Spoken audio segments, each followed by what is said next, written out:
Wie schön, dass du da bist. Ich grüße dich. Heute machen wir unser eigenes Bratkartoffelgewürz. Intensiv im Geschmack, vielseitig einsetzbar und sogar deutlich günstiger als gekauft. Das Ganze natürlich ohne Zusätze, aber mit vollem Aroma und ideal für knusprige Bratkartoffeln, Ofengemüse, Dips und sogar herzhafte Pfannengerichte. Und wenn ihr mich fragt, schmeckt es auch ganz wunderbar über hartgekochtes Ei. Und da wir alle miteinander angeblich unter Proteinmangel leiden, tut das hier zumindest geschmacklich einen sehr guten Dienst.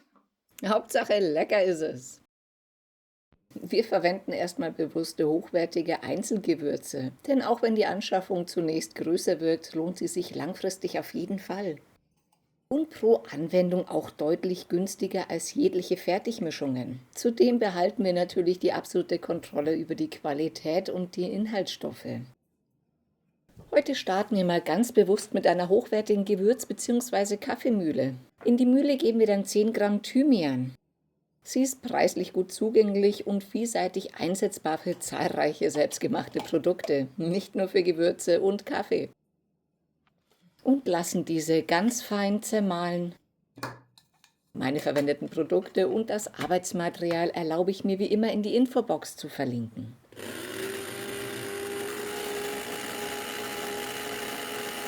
Alternativ hätte ich auch meinen Hochleistungsmixer verwenden können. Da jedoch nicht alle Gewürze gleichzeitig in die Mühle passen, geben wir sie anschließend zum gleichmäßigen Vermengen in die Küchenmaschine. Grundsätzlich sind auch noch andere Methoden zum Mischen möglich. Diese zeige ich dir noch im weiteren Verlauf.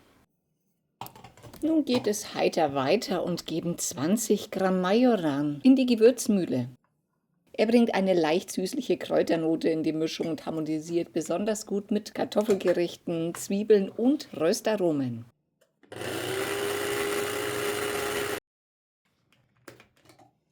Nachdem auch dieser fein zermahlen ist, kommt der Majoran zum Thymian.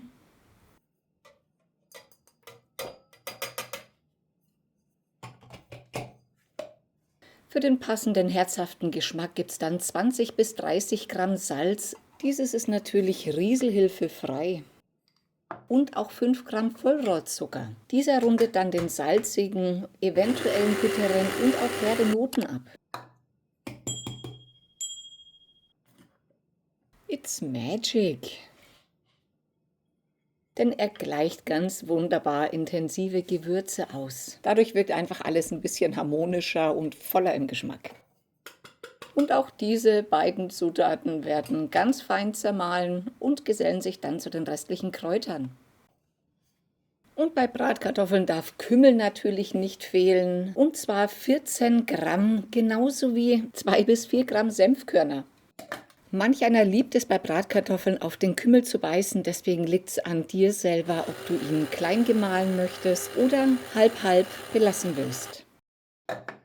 Auch wenn das hier zwar für mich die ultimative, perfekte Mischung ist, kannst du dich natürlich ein bisschen rumspielen. Je nach deinem persönlichen Geschmack, nimm von dem einen etwas mehr, von dem anderen etwas weniger. Der eine mag mehr Salz, der andere weniger. So oder so war es das mit den groben Zutaten. Nachdem ich die Gewürzmühle gereinigt habe, kommen dann noch 3 Gramm Kumin, 4 Gramm Pfeffer und 3 Gramm Muskatnuss dazu. Und einer der ultimativen Geschmäcker sind in diesem Fall 25 Gramm Paprikapulver. Dieses hier ist ganz natürlich geräuchert worden und bringt einen wunderbaren Geschmack mit rein. Zum Thema Geschmack, dann dürfen nämlich 22 Gramm Zwiebelpulver nicht fehlen. Dieses riecht absolut fantastisch und bringt auch einen wunderbaren Geschmack rein.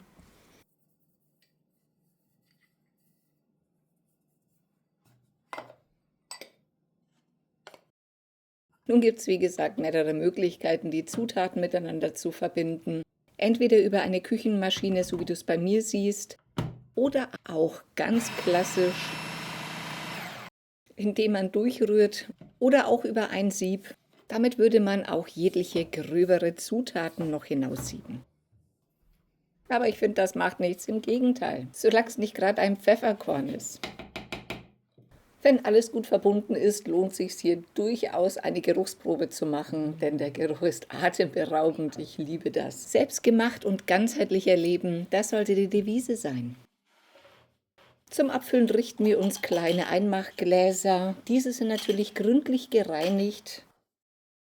Und da kleine Geschenke Freundschaften erhalten, freut man sich immer über so kleine süße Gläschen aus der Küche. Und dann wird das feine Pulver, wie du es dir wahrscheinlich schon gedacht hast, natürlich in die Gläser abgefüllt. Durch leichte Rüttel- und Stoßbewegungen rutscht das fertige Gewürz dann gleichmäßig in das Glas. Ich mache das mit Hinzunahme eines Trichters. Was du dafür nimmst, ist voll und ganz dir überlassen. Hauptsache, nei geht's, wie man im Bayerischen sagt. Das Bratkartoffelgewürz wird dann natürlich zur Gänze verarbeitet und in die Gläschen gefüllt.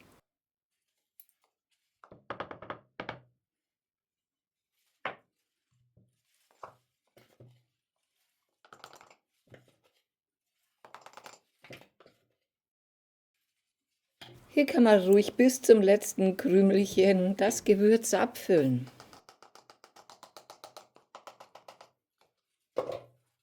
Zu guter Letzt wird das Glas dann luftdicht verschlossen, das Ganze kühl, trocken und lichtgeschützt gelagert. Bleibt die Gewürzmischung auf jeden Fall für mehrere Monate hinweg aromastabil und haltbar, ohne einen Qualitätsverlust an Geschmack und Duftstoffen zu riskieren. Meiner Erfahrung nach kann man das auch noch gut 12 Monate plus verwenden.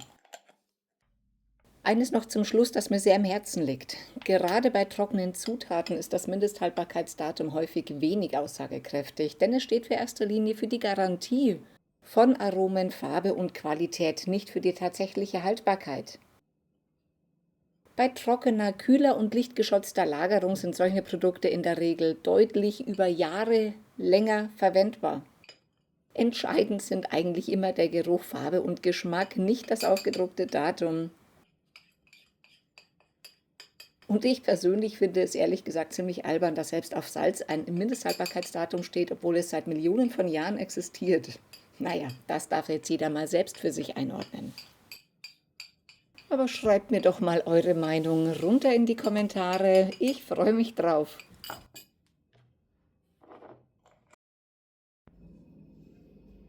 Und mit diesem meinem persönlichen Wort des Sonntags wünsche ich euch nun viel Freude beim selbermachen, gutes Gelingen, lasst es euch gut gehen, guten Appetit, bis demnächst, pfiat's euch. Jetzt habe ich die Kamera entdeckt. Tut mir leid, ich habe nicht in die Kamera geguckt. Das ist nicht gut. Okay. You started now.